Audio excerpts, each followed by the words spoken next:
Նիկոլա Տեսլան մարդկության պատմության ամենահերոսական և միաժամանակ ամենաթերագնահատված գիտնականներից մեկն է։ Նրա գյուտերն ու գաղափարները փոխեցին մեր կյանքի ձևը, դարձնելով հնարավոր այն, ինչ այսօր համարում ենք սովորական՝ էլեկտրականություն, անլար կապ, շարժիչներ և տեխնոլոգիական առաջընթաց։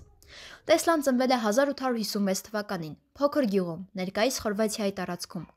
Մանկուց նա հետաքրքրվում էր գիտությամբ և երևակայությամբ փորձեր էր անում, ապացուցելով, որ մարդու միտքը անսահման կարողություններ ունի։ Հետագայում նա տեղափոխվեց Ամերիկա, որտեղ սկսեց աշխատել Թոմաս Էդիսոնի ընկերությունում, սակայն նրանց միջև առաջացավ մեծ հակասություն։ Էդիսոնը պաշտպանում էր մշտական հոսանքի համակարգը, իսկ Տեսլան համոզված էր, որ պարբերական հոսանքը շատ ավելի արդյունավետ է։ Ժամանակը ցույց տվեց, որ Տեսլան էր ճիշտ։ Նրա գյուտերից ամենահայտնին Տեսլայի կծիկն է,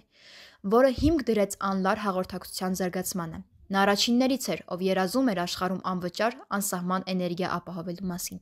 Չնայած կյանքում նա չկարողացավ իր բոլոր գաղափարները իրականացնել։ Տեսլայի տեսլականը դարձավ ժամանակակից տեխնոլոգիայի հիմքը։ Նիկոլա Տեսլայի կյանքը նաև հիշեցնում է, որ մեծ գաղափարները միշտ էլ դժվար ճանապարհներ ունեն։